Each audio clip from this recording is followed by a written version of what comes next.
মসজিদের মধ্যে অস্ত্র ট্রেনিং হবে, মানে এটা কি সম্ভব? হতে পারে, অবশ্যই হতে পারে। বিভিন্ন রকমের অশ্লীল কথাবার্তা, আর আমি ওইসব ভাষা বলতে পারবো না। একটা সাদা গাড়ি, সেই গাড়িতে অস্ত্র ছিল, অস্ত্র ট্রেনিংও কিনা হচ্ছে, সেই গাড়ির সাথে দৌড় বেরিয়েছে, আমরা ঠেকাতে পারিনি। বিএনপি ছেলেপিলে ওরা এসে ওরা মানে সবাই মহিলা, ওখানে পুরুষ মানুষ কেউ ছিল না, শুধুই ওনারা কয়েকজন এসে ওই তাপালিং করছে।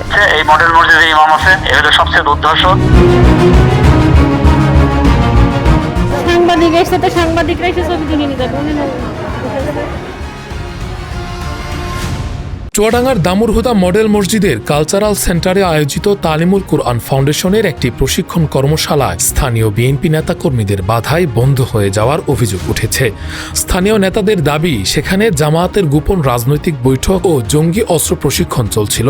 বাধার এক পর্যায়ে নারী প্রশিক্ষক ও মুয়াল্লিমদের সাথে উচ্ছৃঙ্খল আচরণ করারও অভিযোগ পাওয়া গেছে। 11 জুলাই রোজ শনিবার দুপুর 12টার দিকে দামুরহুদা মডেল মসজিদের কালচারাল সেন্টারে এই ঘটনা ঘটে। এদিকে ঘটনার একদিন পর ইসলামিক ফাউন্ডেশনের দামুরহুদা মডেল মসজিদের ফিল্ড সুপারভাইজার শাহজাহানকে তড়িঘড়ি করে বদলি করা হয়েছে বলেও অভিযোগ পাওয়া গেছে। জানা যায়, তিনি 3000 টাকার বিনিময়ে কালচারাল সেন্টারটি ভাড়া দিলেও বিষয়টি নতুন আসা উপজেলা নির্বাহী কর্মকর্তাকে অবগত করেননি। এ ঘটনায় প্রথমে তাকে শোকজ করে 3 কর্মদিবসের মধ্যে জবাব দিতে বলা হলেও সময় পার হওয়ার আগেই কোনো প্রকার আত্মপক্ষ সমর্থনের সুযোগ না দিয়ে তাকে শাস্তিমূলক বদলি করা হয় বলে তিনি জানান। স্থানীয় সূত্র ও ভুক্তভোগীদের দাবি, দামুরহুদা মডেল মসজিদের বর্তমান ইমাম মামুনুর রশিদের প্রত্যক্ষ ইন্ধনে ঘটনাটি ঘটেছে। ইমাম মামুনুর রশিদ ধর্মীয় ও প্রশিক্ষণমূলক আয়োজনকে জামায়াতের গোপন ট্রেনিং হিসেবে আখ্যা দিয়ে স্থানীয় বিএনপি নেতা তনুকে খবর দেন। এই তথ্যের উপর ভিত্তি করেই পরবর্তীতে স্থানীয় নেতাকর্মীরা মসজিদ প্রাঙ্গণে দলবদ্ধ হয়ে হট্টগোল সৃষ্টি করেন এবং তারা দাবি করেন সাদা কালো দুটি গাড়ি দ্রুত ঘটনাস্থল ত্যাগ করায় তারা সন্দেহ করেন গাড়ি দুইটিতে অস্ত্র থাকতে পারে। একটা সাদা গাড়ি, সেই গাড়িতে অস্ত্র ছিল, অস্ত্র ট্রেনিংও কিনা হচ্ছে, সেই গাড়ির সাথে দৌড় বেরিয়েছে, আমরা ঠেকাতে পারিনি। জামায়াতে ইসলামী চুয়াডাঙ্গা জেলার মহিলা বিভাগের secretary Fahima Khanam face the পিপলকে জানান, আমরা নিয়ম মেনে হলরুম ভাড়া নিয়ে নারী মুয়াল্লিমদের মানোন্নয়ন কর্মশালা করছিলাম। দুপুর 12টার দিকে একদল উচ্ছৃঙ্খল যুবক জোরপূর্বক ভেতরে ঢোকার চেষ্টা করে এবং নারীদের লক্ষ্য করে অত্যন্ত অশালীন ও কুৎসিত শব্দ চয়ন করে। সেই সাথে তারা জঙ্গি ও অস্ত্র প্রশিক্ষণ চলছে বলে অপপ্রচার চালায়। বেশ সকাল থেকে ভালোই চলছিল। 12টার দিকে কিছু উচ্ছৃঙ্খল বলবো এই জন্য যে তারা এসে এমন ভাবধারা, কারণ আমরা ওখানে সবাই মহিলারা পর্দা নিয়েছি এবং পর্দায় বসে আছি, ওনারা এসে দরজায় ধপ ধপ করে বাড়ি দিচ্ছে। তারপর আমি ভাবছি যে কারা না কারা, পরে আপাদেরকে বলছি যে দেখেন তো কারা আসছে, তখন বলছে যে এমন বিএনপি ছেলেপিলে। ওরা এসে ওরা মানে বিভিন্ন রকমের অশ্লীল কথাবার্তা, আর আমি ওইসব ভাষা বলতে পারবো না। সবাই মহিলা, ওখানে পুরুষ মানুষ কেউ ছিল না, শুধুই ওনারা কয়েকজন এসে ওই তাপালিং করছে। সাদা কালো গাড়ির বিষয়ে তিনি বলেন, গাড়ি দুটির একটি আমার নিজের এবং অন্যটি আলমডাঙ্গা থেকে আসা প্রশিক্ষকদের। তিনি ইমাম মামুনুর রশিদকে এই ঘটনার মূল উস্কানিদাতা হিসেবে অভিযুক্ত করেন। যে দুইটা গাড়ির কথা তারা বলছেন, যে গাড়িতে অস্ত্র ছিল বা এই ধরনের অভিযোগ তারা করছেন, এই দুইটা গাড়ির ব্যাপারে জাস্ট ব্যাখ্যা যাচ্ছে আর কি। একটা গাড়ি হচ্ছে জি, আমার ছিল, ওটা সেটা সাদা না।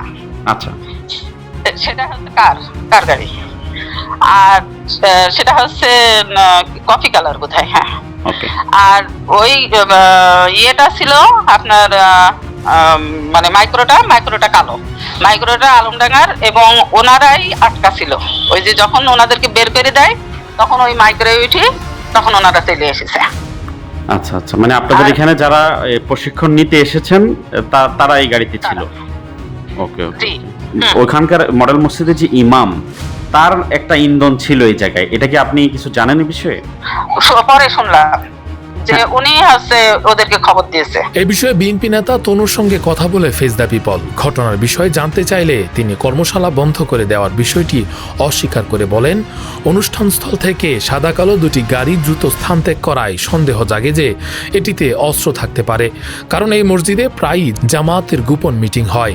এমনকি এই বিষয়ে তথ্যের জন্য তিনি মডেল মসজিদের ইমাম মামুনুর রশিদের সাথে কথা বলতেও পরামর্শ দেন। সেই সাথে আরও বলেন, এই ঘটনার হামলার সাথে ইমামের কোনো সম্পর্ক নেই। তবে মসজিদে আদৌ জঙ্গি বা অস্ত্র প্রশিক্ষণ সম্ভব কিনা জিজ্ঞেস করা হলে তিনি সরাসরি বলেন, যেহেতু মসজিদ নিরিবিলি বা ফাঁকা জায়গায়, তাই সেখানে ট্রেনিং হতেই পারে। এছাড়া মডেল মসজিদে এর আগে বিএনপিকে কোনো প্রোগ্রাম করতে দেয়া হয়নি বলেও অভিযোগ করেন তিনি। আমরা ইফতার মাহফিল করতে চেয়েছিলাম, আমাদেরকেও করতে দেয়নি ওই সময়। বললাম এখানে কোনো রাজনৈতিক দলের কোন রকমের কোনো কর্মসূচি করতে দেওয়ার সুযোগ নেই।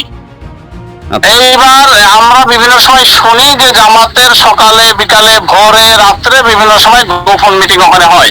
মসজিদের মধ্যে অস্ত্র ট্রেনিং হবে, মানে এটা কি সম্ভব? হতে পারে, অবশ্যই হতে পারে। দুইটা মাইক্রো দৌড় মেরেছে এই কারণে বলছে, তাহলে পরে নিশ্চয়ই অন্য কোনো বিষয় এখানে হতে পারে। আসলে মিটিং হচ্ছিল ওখানকার পেশ ইমাম সাহেবের, আপনি জিজ্ঞাসা করেন, সেই বলবে।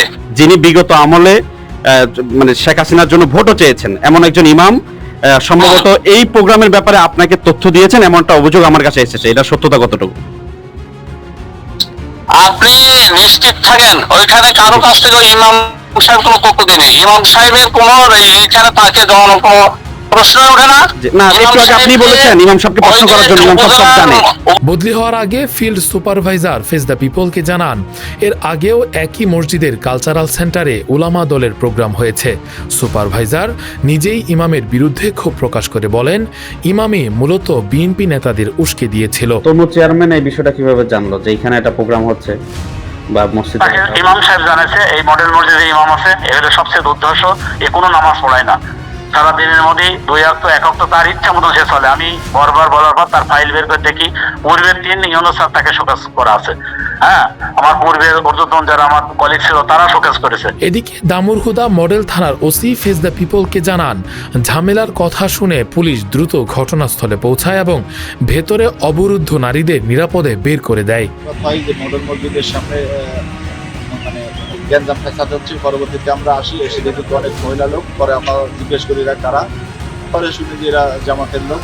এরা এখানে কি মিটিং এ বা কি কারণে আসছে এটা আমরা জানি না, বা এদের অনুমতি আছে কিনা এটা ইউনো মহোদয় বলতে পারবেন, এটাও আমরা জানি না। পরবর্তীতে যাতে কোনো গ্যাঞ্জাম ফেসাদ না হয়, আইন শৃঙ্খলার অবনতি না হয়, তাদেরকে আমরা বের করে দিচ্ছি। তারা চলে গেছে, এখন আইন শৃঙ্খলা স্বাভাবিক আছে। ধন্যবাদ। এই ঘটনায় তীব্র নিন্দা ও ক্ষোভ প্রকাশ করেছেন চুয়াডাঙ্গা জেলা জামায়াতের আমির অ্যাডভোকেট রুহুল আমিন। তিনি বলেন, বৈধভাবে হলরুম ভাড়া নিয়ে অনুষ্ঠান করার সময় একদল লোক অপপ্রচার চালিয়েছে। অতীতে আওয়ামী লীগ যেভাবে মিথ্যা অপবাদ দিয়ে ধর্মীয় কাজে বাধা দিত, এই ঘটনা ঠিক তেমনই। তাই তিনি দ্রুত জড়িতদের শাস্তি দাবি করেন। কিন্তু আপনারা খেয়াল করেছেন যে কত নির্লজ্জ, কত বেহায়ার মতো, কত মিথ্যা সুন্দর করে হাসতে হাসতে বলছে এখানে জামাত শিবিরে মহিলা ক্যাডার। আগে আওয়ামী লীগ দেশে বিরোধিতার জন্য তারা গায়েবী মামলা দিত, অস্ত্র দিয়ে জিহাদি বই দিত। এখন নতুন একটি সুর তারা তৈরি করছে, এটার আমরা তীব্র নিন্দা জানাই। এ বিষয়ে চুয়াডাঙ্গা জেলা বিএনপির সভাপতি মাহমুদ হাসান খান বাবুকে একাধিকবার কল করা হলেও তিনি কল রিসিভ করেননি।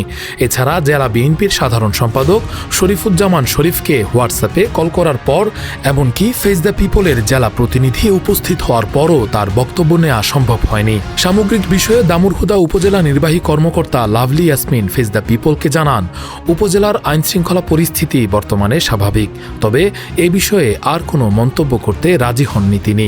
দামোহদা মডেল মসজিদের কালচারাল সেন্টারে যে প্রোগ্রামটা হয়েছিল আর কি, এই ব্যাপারে আসলে আপনার লাস্ট বক্তব্য একটা শুনতে চাচ্ছি। সর্বশেষ এটার পরিস্থিতি কি? সর্বশেষ পরিস্থিতি এখন স্বাভাবিক, এটি সর্বশেষ পরিস্থিতি।